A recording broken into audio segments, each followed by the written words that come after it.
Hey guys, welcome to Wealth Wisdom Financial. If you notice, I am not here with Amanda. I am here with somebody else, Zachary Beach. He does not have the flowing hair like she does. I'm sure he's just as smart as she is. Probably not, but but you do get the guys here. And today we are. I'm really excited to have Zach on. He is, if you've listened to our podcast or know anything about some of our, Mark Willis and our mentor, and you know that he does a lot in the real estate world. He's worked alongside this guy called Chris Prefontaine, which I've had the pleasure of being on or having him on our show. And Chris has also been mentored and mentoring. I mean, people such as Brian O'Neill, who has a W2 get out of the W2 rat race kind of podcast, I think, if I remember, and some other great things. Sorry, Brian, if you've listened to this and you're saying that's not my podcast name, just look up Brian O'Neill W2 rat race or something, you'll find him. So, but I'm not talking about Chris. We're not talking about Mark. We're not talking about Brian or Jose or any of those people that we know that are amazing. We're going to talk about Zach and how he's gotten to where he is. So before we start talking, Zach is the CEO partner of Smart Real Estate Coach, a 2x Inc. 5,000 fastest growing company focusing on transforming W2 employees into creating financial real estate investors. With a passion for business building, he is also a partner in Original Real Estate, Wicked Smart Finance, and natprocessing.com. We'll have to talk about that. And Zachary is a 3x Amazon bestselling author of Real Estate on Your Terms, New Rules of Real Estate Investing, and Sell with Authority for Real Estate Investors. Now, as you guys know, if you've been around us, like yesterday, I was just talking to how to avoid taxes for real estate investors. So I'm part of the real estate investor community here in Cincinnati. Very big group, by the way. So you guys know, if you're joining us, that I love talking to real estate investors, and not just people who are playing the game and saying they're real estate investors, or like I like to say, there's a lot of entrepreneurs out there, but they're mainly entrepreneurs, which is they want to be entrepreneurs, but they're not. And there's also the thing of real estate investors. And there's people who say, I'm a real estate investor, but they've never actually done real estate or invested, or they did one deal. So they think they're investors. Zach, I don't think you're that guy. From what I've read, I think you've done a few deals. So yeah, tell us a bit about where you came from, how you got to be so wicked smart. Is it because of you know you or what? I mean, you are wicked smart, but how did you get there? Brandon, well, I'm excited to be on the show, and you rattled off a bunch of friends. And Brian O'Neill's podcast is called W2 Prison Break. Oh, Is there you go. what it is. I was close. Oh, Yeah, sorry, Brian. I mean, I do listen to it, but I I was lucky enough to be on his podcast once. We're great friends. He's one of our coaches at Smart Real Estate Coach, and you rattled off a great inner circle of people there. So you built yourself a cool network, Brandon. Yeah, so me, Zach Beach, I came into real estate investing because I was the poor kid growing up in the rich town. So I grew up with a chip on my shoulder. So I did a lot of things when I was younger out of spite, like go to college. So when I left college, I had a degree in marketing and finance, but I had zero idea of what I wanted to do. And I just went to college because everyone told me I couldn't. So when I got out, I became a bartender and personal trainer. Might as well go in debt to go to college. So that way you could easily have just joined something you could have done for free, which is be a bartender. And I did that for about 4 years. And really what happened was me and my wife, she was bartending as well. We moved to Newport, Rhode Island. And then so I had some additional free time during the day because I only worked at night. So I started personal training. And then at one point in time, you get burnt out because you're going to bed really late and you're waking up really early. So what I did was I was about 24 years old, and I approached my father-in-law, Chris, who you mentioned. He was, coming out of the crash of 2008, and he was revamping his new real estate business done with creative financing because he was looking for really a new route. And I approached him and I said, hey, I don't know if I'm going to like real estate. I don't know if I'm going to be any good at it. But, I'm willing to give it a try if you're willing to take me. So in December of 2014, going into 2015, I started doing my first cold calls. I would literally get a list of people who were on the market at one point in time. They're called expired listings. And I would make phone calls for about an hour or two a day in between my other two jobs. Crossing over into 2015, I realized I just built, I had more things on my plate that I can handle. So I said, if I'm on this, I got to burn the ship. So I stopped bartending in April of 2015. And I also, dissolved all my clients as a personal trainer, went all in. And it still took me another month or two before I got my first deal. Get my first deal into wraps, and, things kind of snowballed from there, either through the investment company or the coaching company as well. So you said a whole lot there. One is, you didn't come from riches, but you're around people that maybe had a different mindset than you. How did that impact you, both positive and negative, as you were going into real estate? Yeah, that's a great question. It's interesting because I moved back to that town, and maybe we can talk about why I did that recently over the past year. And I lived on one side of Shrewsbury, it's called, which is I lived on the city side. And then Kayla, my wife, who's Chris's daughter, and Chris, they lived on like the furthest part of the town you could get to, which was like near like the countryside, but that's where all like the big houses were. Because they definitely had success in their life. And I kind of watched that happen, which was interesting because the only other person other than Chris that I knew that had money was my uncle. And my uncle did it the corporate route. He was a vice president for Nipro Plastics, which was this company that he ended up joining. I think he ended up joining in like the first 100 employees, and then they exploded, and then he was in. But the challenge with that was he was the one person I knew that had a lot of money, but I didn't have anything really in common with him. He also traveled like 3 weeks out of every single month, and he was like in India and China, and he was working warehouses and in those giant corporations. So growing up, I had this like mixed bag of like, is wealth good or is it bad? Is the only way to wealth to go the route of dealing with traveling, not seeing your family, and I honestly don't even know if that's like the true dynamic. That's just what I saw through my eyes. So if my uncle's listening to this, I'm like, this is just what my perspective was. But it wasn't until I started actually spending some more time with like Chris, and then I was realizing there was this whole thing called like entrepreneurship and really business owners. And as I started to realize that, I started to realize more and more that the people that lived in the neighborhoods that, say, my wife grew up in, most of them were entrepreneurs. So I just knew like they had something that I didn't, and they had a lifestyle that I didn't. And then as I evolved and started to get involved in entrepreneurship through real estate investing, that just happened to be the business I stepped into. I started to realize that they had a lot more in common with me than I ever realized, because a lot of them were, say, like visionaries, or a lot of them were like quick starts. If you're reading like the DISC assessment, and they really, a lot of them had pattern recognition and could it really enjoyed the process of building things. So I started. That was like the world I was stepping into, and ever since then, that's when I was like, oh, I think I found my home. So I'm glad that I didn't let the world of, hey, these people are not who I want to become because they have money. I'm glad that I was able to kind of walk through that, but it did take some time. So as you've now stepped past that, have you seen anything where you're like, oh, and again, I kind of mentioned these words of entrepreneurship and wantrepreneur.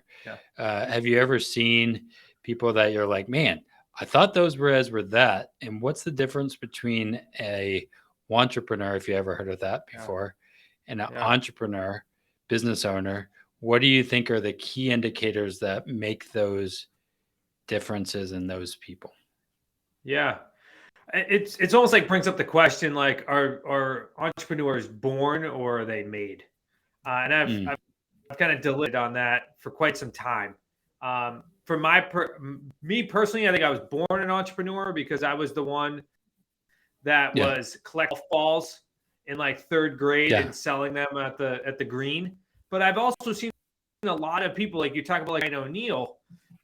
And if you listen to this, of like somebody that feels like it was like he was made to be an entrepreneur. yeah, And the reason I think the biggest difference between somebody who wants to be an entrepreneur and then someone that's actually an entrepreneur is the ability to take action. yeah, yeah, And honest, the ability to withstand pain on a consistent basis. And it's like operating out of pure belief when everything else tells you you're nuts. Because that's yep, really like yeah, the beginning of all entrepreneur journeys. Now, we can limit a lot of those challenges nowadays because there's a lot more like coaching available out there. There's a lot of information out there. So you can compare and contrast like, okay, I understand that this is normal.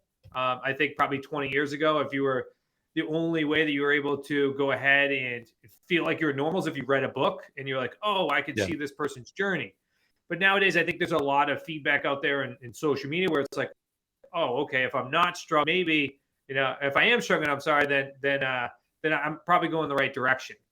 And yeah, then you have people like our team and people like yourself that may advise and can share with people and say, here's how you can eliminate or at least shorten the time frame of pain consistently. But yeah. I think that's like the biggest thing. It's the ability to consistently take action in the face of pain.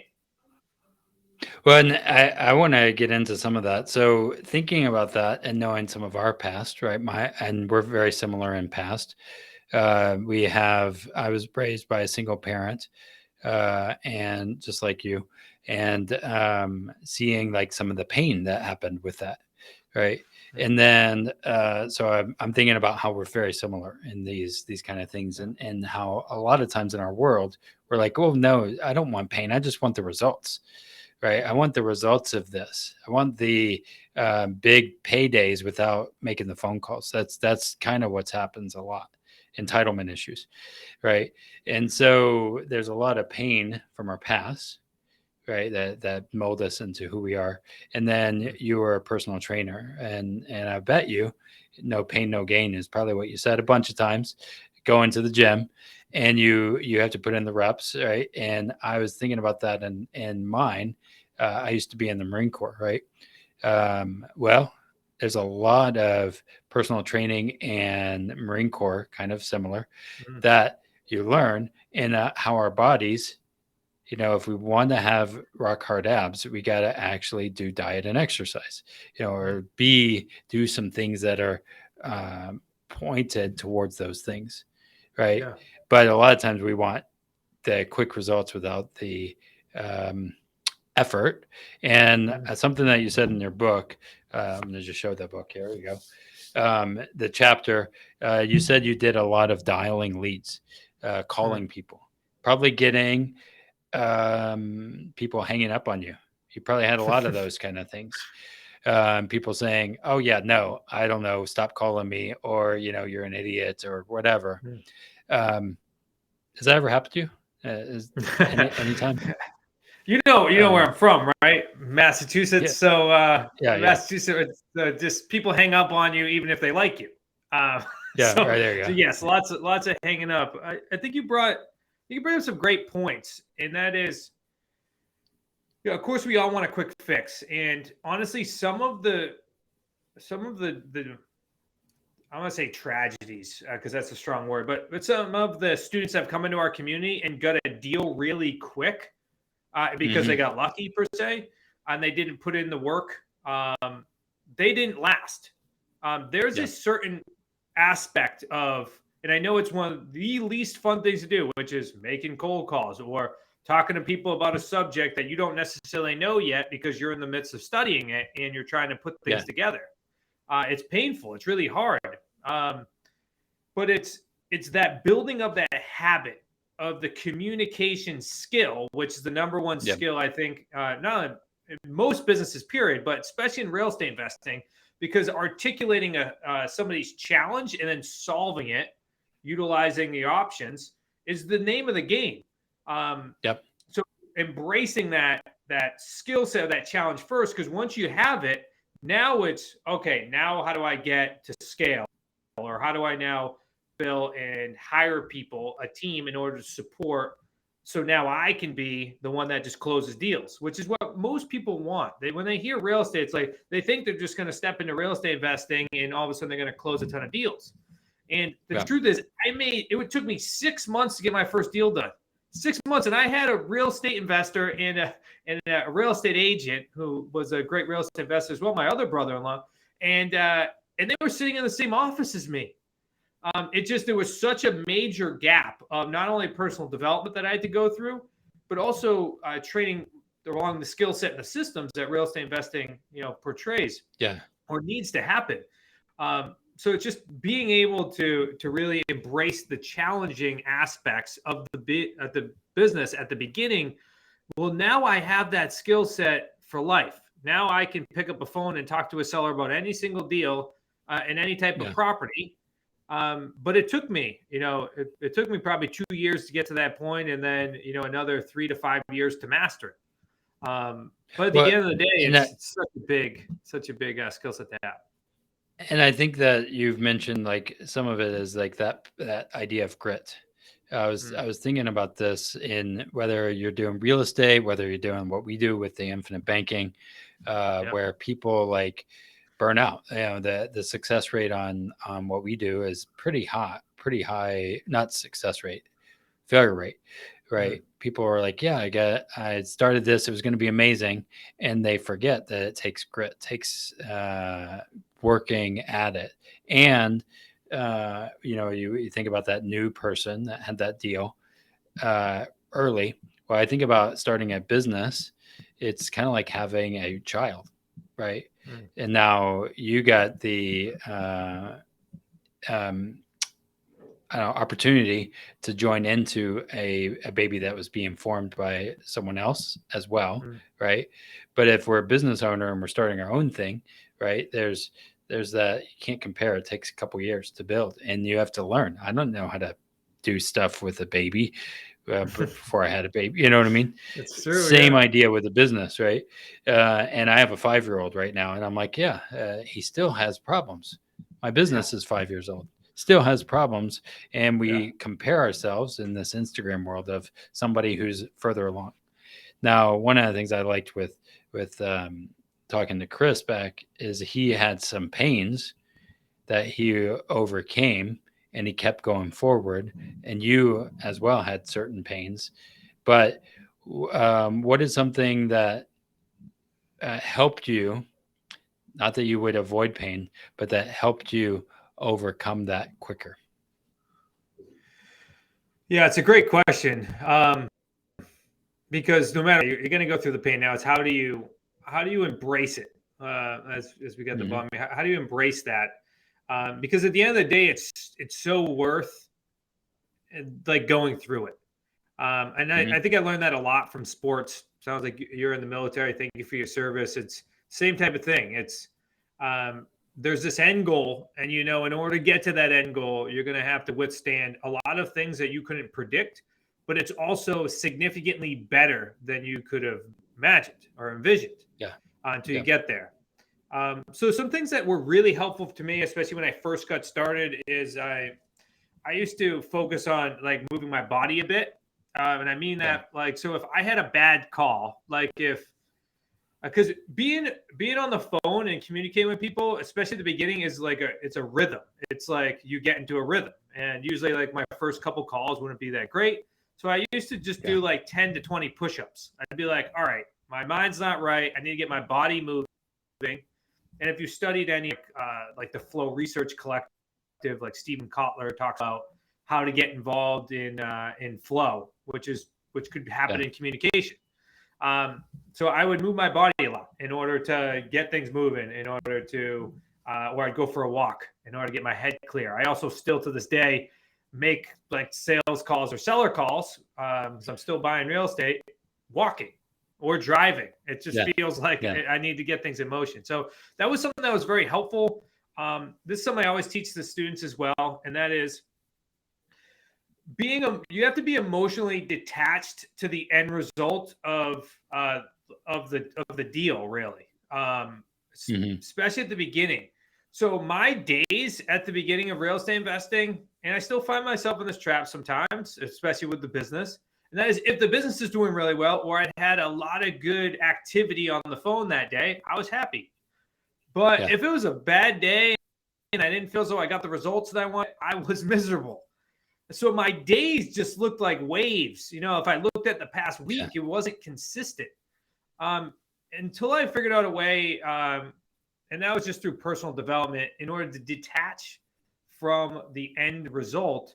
And as soon as I did that, I got a heck of a lot more real estate deals, because now sellers can no longer smell that you want the deal on the phone. You're also not saying yes to people. You're not interrupting people. You're not trying to impress people or oversell them, what we call them, like seminars. You're there trying to make a connection in the moment and ask questions, because all real estate investing is understanding a problem and then solving it, if you have the ability to, or referring them to somebody else that has a better option for their particular situation. And in all of those situations, after you do it for a while, then you get paid really well for doing it.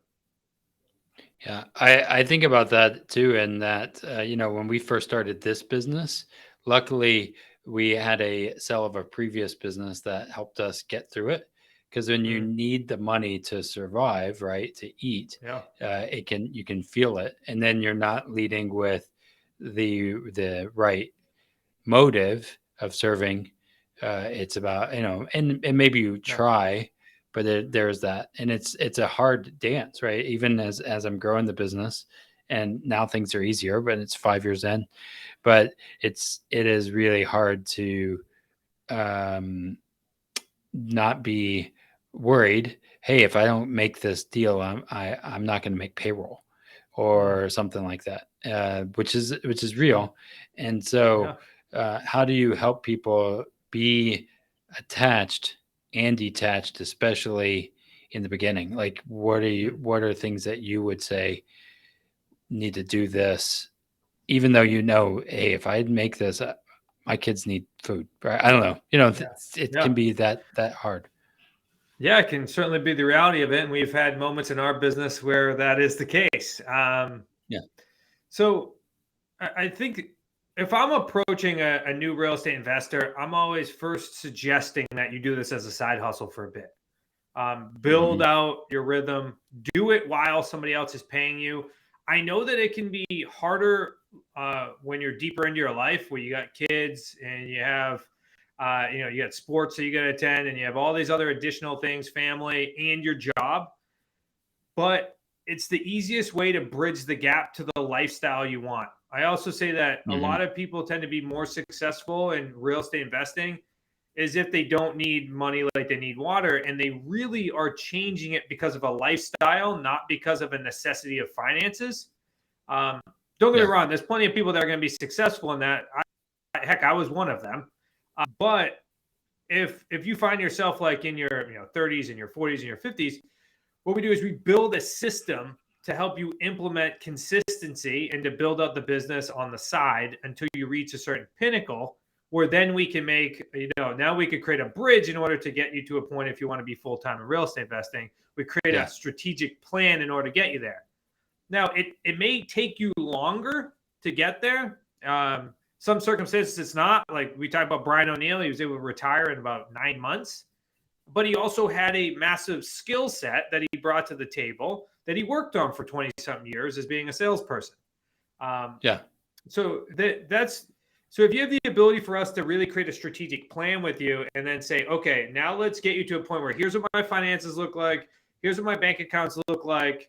And then there's going to be a tipping point, especially those that want to go full-time in real estate investing. There's going to be a tipping point where there's an opportunity cost involved, where it's, hey, it may not be perfect, but if I keep doing this, I'm only going to succeed this much. But as soon as I can, get rid of the W-2. Well, now I have the opportunity to go double my business or triple my business, just based on pure time. You now have more, Yeah. you have more ability to now go see more houses or go more appointments or talk to more sellers, work with more buyers. So that would be my main, like from a strategic perspective. It also, eliminates a lot of the challenge, like what you're talking about, which is I got to go make payroll. I got to pay for my kids' food on the table. If you have the ability to eliminate that and do it as a side hustle, that's what I'd recommend. But heck, if you find yourself in a position right now where you need to go do a deal in order to feed your family, then I would just cram all of our teaching in as fast as possible and just take massive action. I know that gets overworked nowadays with the social media, with a massive action. But that's really what it is. It's I need to fail forward as quickly as possible in order to get to a point where I have now been able to, now I can articulate and really be able to present my options to sellers so that way they can know, like, and trust me so I can get more real estate deals. And I need to do that as quickly as possible. Well, and something I've thought about is massive action is like a bit a lot, right, overplayed or whatever. Yeah. But something that you said is learn and get all of the content that is there and then take action.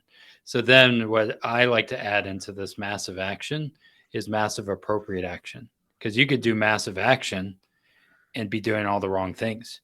But what you just said is get around, and I was waiting for you to get here, but I'm going to go there for you.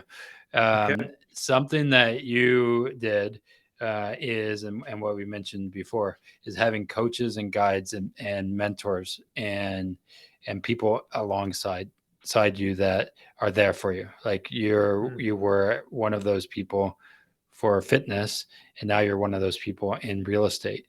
A lot of times in our world, we do it alone, and learning from other people who have gone through failure, and they just say, hey, suck it up. Here's the system. Are you following the system?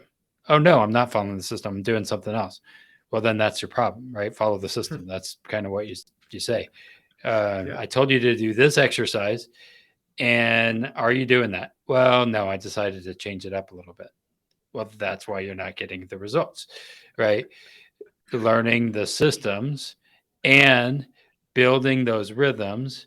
And this is the thing that I think that people don't realize is how much time can impact us both in a positive and a negative. A lot of times we're like, oh yeah, well, this happened and life got in the way and I got busy and blah blah blah, and they make excuses, right? And time is not on their side anymore. But time, if you've done the micro adjustments, and I know you guys are profit first enthusiasts, if you understand how money works and how time works, you can make 1% adjustments and build on that. And so this is the power of building mentors. So I got you probably built off of Chris, right? Yep. And I get to build off of Mark Willis, our mentor, and I literally stole all of his CRM email templates, right? And he had more time. Now I'll pass him up over time, but it's the building those 1% adjustments, and that's something that people. It isn't sexy. It's not on the YouTubes. We like to show our fast Ferraris and everything else, but those little deals, that 10 minutes extra time on the calls, will lead to more results, right? And do a massive appropriate action. The other thing I was thinking about is the reason you guys are doing coaching, right? It's because you've put the time in to build a system that can help people. They still have to do their time, but you have a good system, right? Yeah, I'm glad you went there because I probably have 1 to 3 coaches every single year working on very specific, whether it's whether it's CEO coaching, whether it's business building, fitness, you name it, health coaching. It's my perspective on this is always if I want to get someplace and I want to get there more quickly, I'd be willing to invest in myself in order to go ahead and get the results more quickly because somebody has Mhm. built that path. Now, what's important, especially in the world in which we live in, is that you are choosing the person wisely. I did it on Brian O'Neill's podcast. He asked me the question, and that is, he was like, how do you pick a coach? And I said, well, first I want to identify the area in which I need to improve. And I need to make sure like that's the priority because it's so easy to go ahead and hire a coach and then be like, oh crap, that's not my priority. I need to go do something else. And then you don't get the results from the coach because Mhm. you didn't put in the work. So first identifying the priority and then identifying that niche you need to work on. And then from there, I will literally get on like 3 to 5 coaching or sales calls with the coaches, so that way I can Mhm. identify that they have the learning or the right method that I'm going to learn best from. And then from there, I need to make sure that they are doing what they say they're doing and have been doing it for a while. Yeah. I always want them to be at least 3 to 5 years ahead of me in their business or whatever they're doing. That way I can pick up and learn from them and hopefully condense that 3 to 5 years in a shorter period of time, hopefully within 12 to 24. And then that's when I go and select a coach. So I think that's even the more important part in today's world is that there's so many people that are coaching is really identifying and vetting. So that way, the Yeah. last and most important part is what you were talking about, which is then you got to put the blinders on and you got to follow their system Yeah. because they obviously got their results from that and have now perfected it because they fine tuned it through the years of coaching people. They got to put the blinders on. So if it's like creative finance and real estate, heck, if you should be choosing us because Yeah. we got the systems and process. But then most importantly, once you do, is you follow the system to a T and then allow us to help you make those adjustments over time.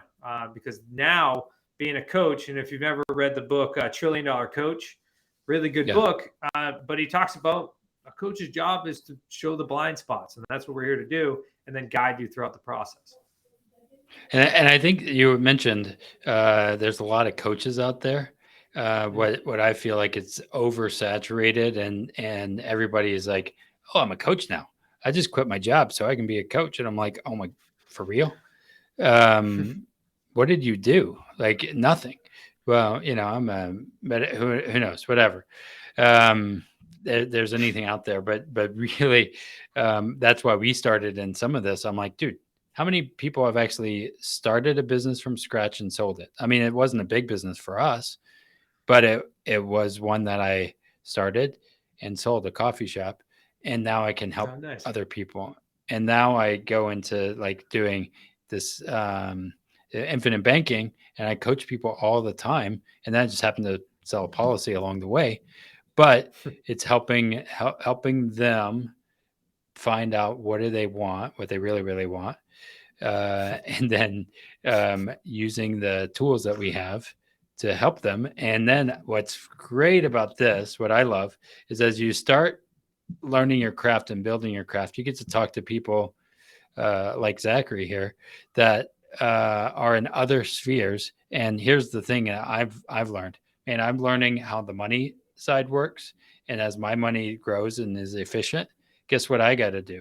I got to deploy it somewhere else, and we make a lot more money than we ever thought we would. Going back originally, I'm going to take this full circle. You came from a single parent home. I Mm-hmm. came from one as well. My with us and even my wife, my parent or her parents were on federal assistance.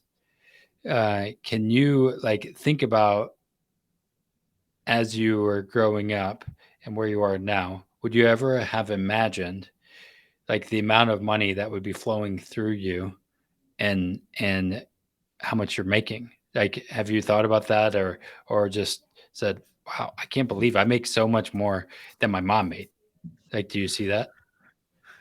Yeah, it is interesting, right? I think because I'm such a type A personality that I don't ever stop and think about those things. I'm the worst when it comes to look backs and gratitude and all that. I think it gets eventually I get kicked in the face with it, and I'm like, wow, that was really cool.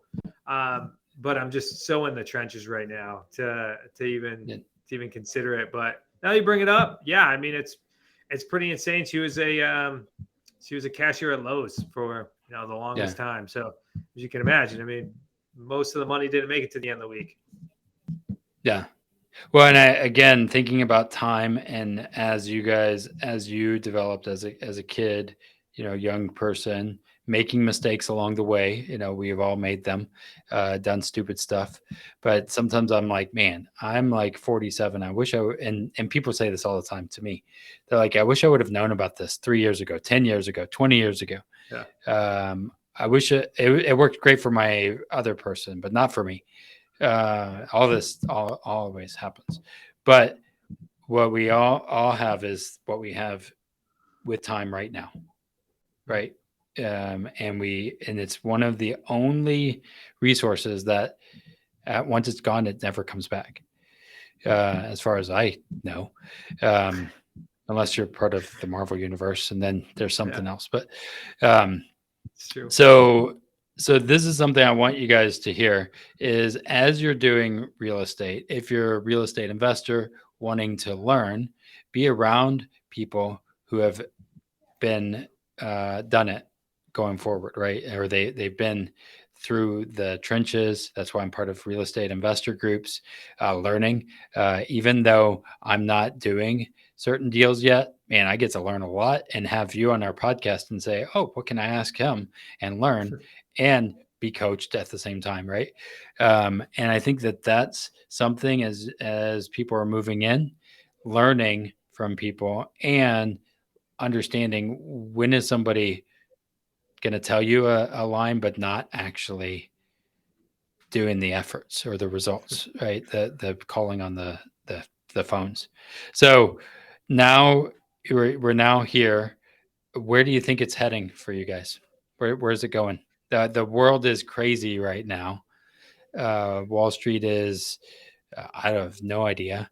I just looked at, literally, I just bought a car the other day, and I used my policy, right, for it, but I just saw the interest rates are. Let's see, what was the interest rates? I'm going to show this if I can. Interest rates, if you can read this. Can you read this here? I don't know if you can. Well, I'm going to tell I you. can't. Interest rates for a car, current average rates, 700 plus. If you have credit score of 700 plus, your interest rates is 9.49 average. 699 to 600, 15.99, and below credit score 600 is 21.99. So Robbery. that is, and I said, how are you guys not selling as many cars now? And they're like, no, we're selling tons, 300 a month at minimum. I'm like, how is that possible? Now, with the interest rates and the banks doing what they're doing, as you guys are doing what you're doing, how are you combating this crazy rates and still making money in real estate? Yeah, and full transparency, when the market's in turmoil or are in transition, creative financing becomes one of the best options, for a couple different reasons. One is properties aren't selling like they used to, right? Because interest rates are so high for buyers. It's starting to flip the market to be more of a buyer's market.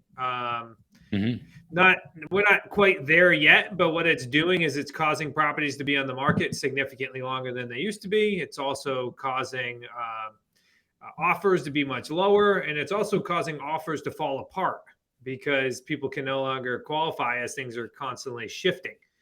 So that's from the seller side, and also it's creating, like you're saying, which is like this, like everyone feels like there's blood in the water, even if somebody's in a good financial position, they'll start to think, oh, I should sell my assets, and because they're in a bit of a panic. And when that happens, that gives us more opportunities in order to buy real estate. I mean, our deals are skyrocketing through the roof. We've helped 8 people last month do their first real estate deal, which is pretty cool. And then on the buyer side, our buyers that need time in order to qualify for loans, which is our main exit strategy. You got that is increasing significantly because they can't qualify for loans right now at an even greater rate. So our world's picking up. I think honestly, the next 3 to 7 years, in just my opinion, but the next 3 to 7 years, people can create a massive amount of wealth right now. I've always heard people talk about that it's not that you make a ton more money in a recession, but you can acquire market share and acquire wealth. Yeah. So that when the market shifts back up, you're in a very good position. So, I mean, that's where we're heading. That's where we're going to be consistently helping our students do, and even our personal portfolios, is to go acquire more real estate and see how this run goes. But no, we're excited about it. It's this COVID market was certainly challenging, even though we were still doing real estate deals. It's just we're excited about the shifting of the market right now because you can just see it now. Some of our students that haven't even fully mastered the phones yet are doing deals, and that's because people are looking for options right now. I thought about that with one of my mentors who actually started the Bank on Yourself system, Tim Austin. He, back in the day in 2008, had put a lot of money into his life insurance policies, a lot of savings and access there. And then in 2008, bought a whole lot of real estate and then held it and then sold a bunch. And, as things changed, because they always do, and made a whole lot more because he had access to capital. And it was a creative finance deal. That's what he did, basically. And so thinking about, like, even with my office condo, I used a policy loan for half of the mortgage. And then, then I used a mortgage. You guys do something different than just using a bank. So when you think about creative finance, explain this. I think it's 3 paydays or something like that. I know some people may have heard Chris before, but not using a bank. We'll make sure. How's that work? Yeah, we'll make sure you get access to our first Amazon bestselling book at the end here, so you can dive deeper in it. As I know, we won't be able to cover it all right now. But when we look at creative financing, really all that means is you're not going to a bank, you're not personally guaranteeing debt, and you're typically not putting down large down payments. So that's creative financing in its nutshell. And then really what that boils down to is there's certain techniques and strategies that we use, like owner financing, where the seller's a bank, or acquiring real estate that already has debt on it, and that's called like a subject to deal. Or acquiring a property, or just controlling a property through a lease option, which gives you the ability to, start building an equity into a home you don't even own. And then what you're talking about is our trademark 3 payday system, which is once we have bought the property a certain way, we're now going to exit it creatively as well. Yeah. And we get paid 3 times if you exit that way, which you're going to get a large non-refundable deposit. You're going to create cash flow, and you're also going to build equity in these deals. So it really puts you in a position where you can do as many real estate deals as you choose, meaning as you have the leads and the sellers and buyers to communicate with, and you're not dealing with the limiting factors like most people would think, like down payments and being able to qualify for loans. So it really allows you to access different techniques and to solve different problems without dealing with your normal real estate challenges. Well, again, being problem solvers. So that's something, again, as we wrap up here, be around people, guys, that can help you think creatively in your own life. Think creatively about, what kind of life you want, but also push you to have the right discipline efforts, pounding the phones, do it. Like, if you want the results, you got to do it. And then be in a place of serving, coaching, figuring out how do we solve a problem. That's what's going to make the difference. And you will make money if you're a problem solver. You will make lots of money, but you have to be in that place. So how can people find you as we're ending at here? What's the best way to connect? Yeah, I'd say let's start at the beginning. We'll make sure that anyone listening to this that wants to dive into our material, go grab your book for absolutely free. We'll make sure we give you a link, which is wickedsmartbooks.com/wisdom. That's wickedsmartbooks.com/wisdom. And don't believe me, he's already mentioned a couple of our students and successes. Because at the end of the day, we're just here to help and really help those, create a lifestyle of their dreams. What was the link again? I'm going to put that Yep. in there. So it's Wicked Wicked Smart Books. Wicked Books. Smart I was books.com/wisdom. Yeah, you don't have like the accent like your father-in-law does. Um, Yeah, you know, he beat me on the accent. I'll tell you that. yeah, I was you thinking myself as a maybe bit you of have a chameleon. yeah, you maybe you have a little bit, but not as much as him. I'm like, oh man, he's gonna go eat some lobster or something. Um, like that's what I think, right? Wicked Yep. Smart Books /wisdom. Let me show you this, guys. So you can get your book here.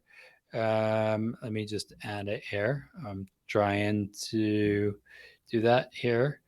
Um, there we go.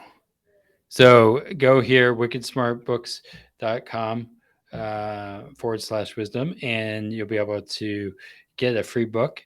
It'll also say that you came from us. And I think you can get the books there. I got a couple. By the way, here's one of the books. You're in what chapter is this? Yeah, and that book, 47. I'm not. Yeah, then we got some notes in there as well throughout the chapters. Yeah. I think I'm in one of the Yeah. first chapters on the other books as well. And there's a really cool And one this, in there that we'll ship out to you called Deal Structure Overtime as well. And I believe Brian is in that as well. And it's just deals. So it's really cool. Like yeah.